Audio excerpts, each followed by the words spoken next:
madaxweynaha dowlad goboleedka Puntland Saciid Cabdullaahi Dani ayaa maanta daahfuray imtixaanka shahaadiga ee Puntland oo sanadkan ay u fariisteen 21,801 arday oo dhameystay waxbarashada fasalada 8aad iyo 12aad ee dugsiyada dhexe iyo sare ee gobolada Puntland. madaxweynaha ayaa gacantiisa ugu qaybiyay waraaqaha ugu horeeyay ee imtixaanaadka qaar ka mid ah ardayda Puntland wuxuuna ugu duceeyay inuu Allah u fududeeyo imtixaanaadka isagoo u rajeeyay dhammaan mustaqbal wanaagsan.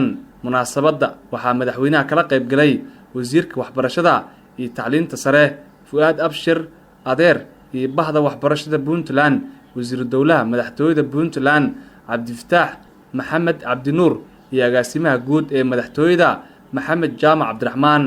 maamulka jaamacadda BSU ardayda quruxda badan ee maanta halka fadhida ee u diyaar garowday inay imtixaanka ka qayb galaan dhammaantiin assalaamu calaykum waraxmatullaahi wabarakaatuh.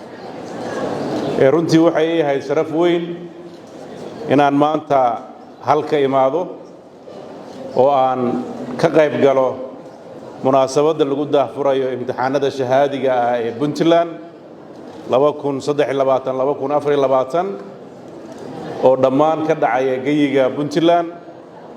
waxaan uga mahad celinayaa wasaaradda waxbarashada oo wasiirku hogaaminaya iyo wasiir ku-xigeenka iyo wasiir dowlayaasha sida habsamida leh ay u agaasimeen hawsha baaxadda leh. waxaan kaloo sidoo kale u mahad celinayaa dhammaan howlwadeennada dowladda ee u fududeeyay hawshooda si ay ugu qabsoonto. runtii muhiimad gaar ah ayay u leedahay tacliinta Puntland iyo meel walba iyo ummad walbaba waxay u leedahay tacliintu muhiimad gaar ah maxaa yeelay waa meeshii jiilka lagu barbaarinayay, waa mustaqbalkii berrito, waa ummadii la rabay inay meesha maanta la joogo hore uga sii dhaqaajiyaan. runtii waan u mahad celinayaa macallimiintii ku soo tiiriya tacabeeshay iyo waalidiintii garab taagnayd ardadatan inay soo gaaraan heerkan maanta ah oo ay u taagan yihiin inay shahaadooyinka dugsiga dhexe iyo dugsiga sare maanta ay ka gudbaan, kuwa dugsiga dhexena ay u gudbaan dugsi sare, kuwa dugsiyada sare ka baxayana ay u gudbaan jaamacado iyo macaahido iyo qaybaha kale ee tacliintooda kor u sii qaadi doonaan. waxaan ii rajaynayaa guul meel kasta aad joogtaan.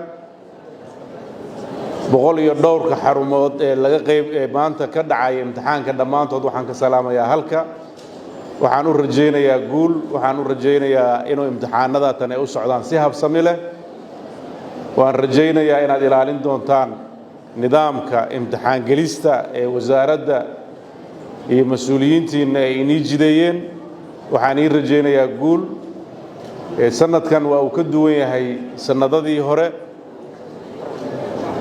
ahmiyadda sanadkan la siinayo imtixaanada iyo ardada kaalimaha hore gala iyo runtii barnaamijyo waaweyn ay dowladdu ka leedahay dhiirigelin ayay mutaysan doonaan arrimaha ardada kaalimaha koowaad gala.